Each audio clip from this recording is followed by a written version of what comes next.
Very good morning to all. I am Ritu Saxena, Assistant Professor in IPEM 𝓜𝓸𝓻𝓮. Today we are going to discuss about business communication. And in business communication, we are just covering up the unit 2 because unit 1 we have already discussed in our previous lectures. So we are going to discuss some topics of unit 2. So today, basically, I'm focusing on corporate communication. It is a very burning topic, and students want to know that how to communicate within the organizations and how to interact within the organizations. And we'll discuss more about corporate communication. Here is the meaning of corporate communication. Corporate communication is described as the set of activities involved in managing and orchestrating all internal and external communication, which are designed to create favorable starting points. So corporate communication is basically based on giving out information by variety of specialists and generalists in an organization. So it is concerned with people, concerned with organizational processes, concerned with all the activities which occurs in the organization, and most of all with the media.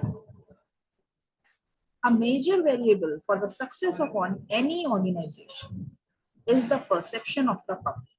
It is very important to create a favorable and positive perception of the public towards the organization.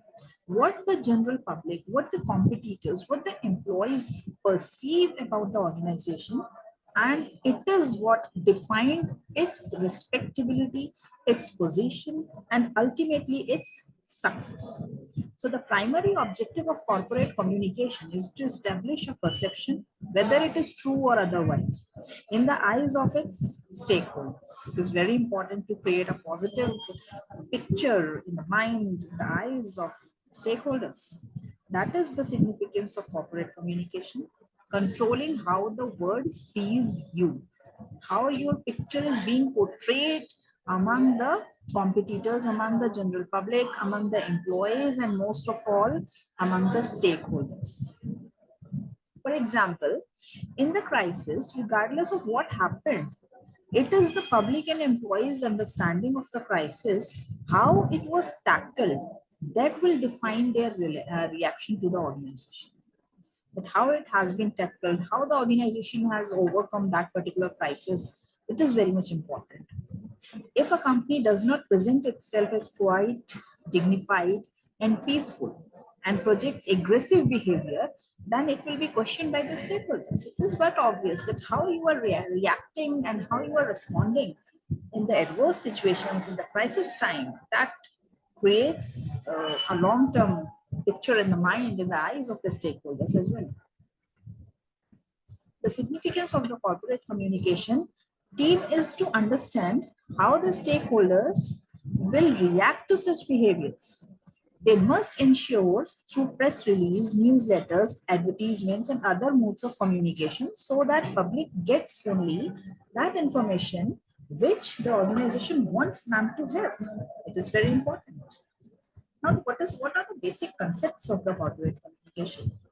Corporate communication creates an efficient and effective avenue of communication with employees, consumers, investors, and many others, locally as well as globally.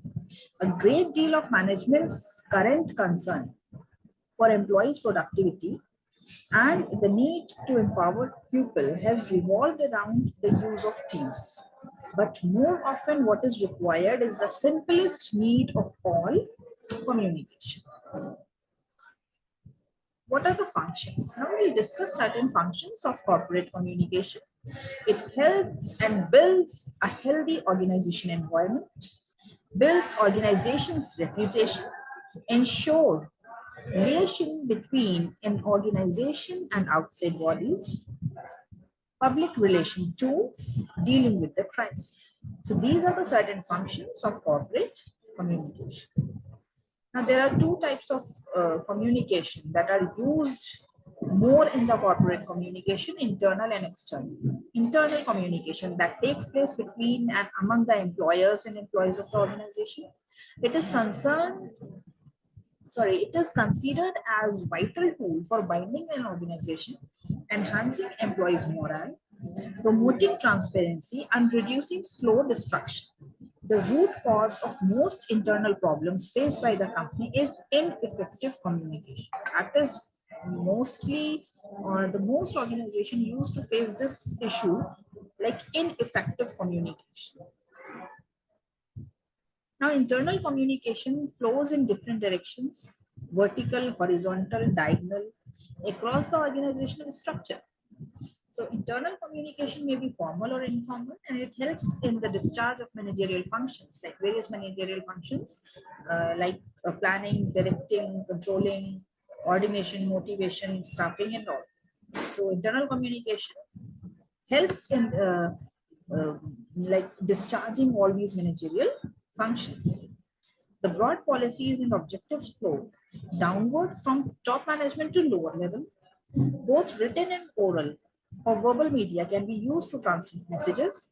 Written media consists of instructions, orders, letters, memos, house journals, posters, bulletin boards, and information recs, handbooks, manuals, and activity reports. Now, there are certain forms of communication which we are going to discuss now. So, here's a flow chart. You can say classification of communication, forms of communication, types of communication. We have divided or described these forms of communication on three bases. On the basis of organizational relationship, on the basis of direction, on the basis of channel or method of expression. So one by one we are going to discuss. First is on the basis of organizational relationship. First is formal communication. Now we are going to discuss certain features. First is sender has the authority. Official, there is no scope for rumors, passes through a defined structure, it generates results, rules must be followed, printed policies and procedures, previously decided modes. So when we are going to find all these features, we can easily determine that this is formal communication. Like sender is having the authority, it must be official and no scope for rumors and passes through definite structure. It generates results because it is formal, and certain rules and regulations of the organization they are to be followed, and printed policies and procedure. Nothing is in oral or nothing is like one has instructed something to you. Formal means everything must be in writing and previously decided modes. There are certain advantages of formal communication. Correct information, because it is formal. You are not supposed to provide any sort of information or any kind of information to anyone. It must be correct and no scope for alteration. Once you have sent any official mail, once you have clicked on enter, you are not supposed to alter or to change the information. So you must be very much conscious before sending or before transmitting any information officially. Uniformity in transmission, because there are certain rules and regulations, you are going to follow certain structure, so there is uniformity in the working style in the transmission. Records are kept for future reference, obviously. Formal communication is meant for keeping records because we need it in future. Maintains the authority of the superior, maintain formal environment and efficient communication. What are something? There are certain disadvantages also, like it is time consuming, it is like absence of quick response. You are not supposed to get the feedback at once, you have to wait, so it will consume time, and generally very slow. It is very slow because you are supposed to go through certain channels and you are supposed to follow certain rules and regulations. Lots of formalities are there, that is why it is slow. Now, informal communication.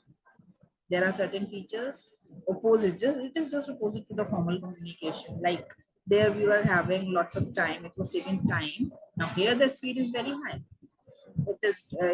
but it distorts the original message because there are no rules and regulation as such, then it is completely informal and fills the possible gaps which are arise due to formal communication. Informal communication fills those gaps. Advantages and disadvantages.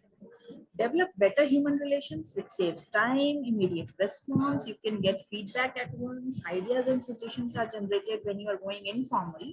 And you can create or suggest many ideas and many suggestions as well. Now, what are the disadvantages? Spread rumors, inadequate, and may leak confidential information.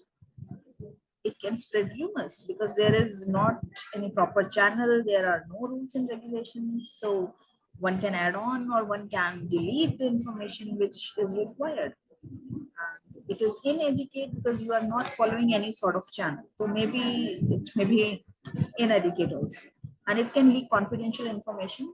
But when you are in a formal when you are communicating formally, so you do not leak or you do not supposed to say anything to anyone. But if you are communicating informally, when you are in informal relation, then you are supposed to speak more than it is required. So it may leak any confidential information. Now, on the basis of direction, downward. Here is a flow chart. And here there are three levels we can see: general manager, marketing manager, and marketing executive. The flow of information is in the downward direction, as we can see in the picture. Now, there are certain advantage and disadvantage. Again, it helps in communicating the policies, objectives of the firm to the lower orders. And the written downward communication can be kept as feature records, and the organization can improve its operational efficiency due to it. But there are certain disadvantages too. There is very small scope for immediate feedback because of its autocratic nature. Because you are just supposed to listen to orders. You are not supposed to ask any question. So it is not very successful in large business houses because of multiple levels. There are so many levels through which the information is going on. So it is not very successful in large organizations.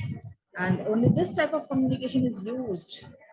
Then it becomes difficult for employees to give suggestions and to share their problems with management.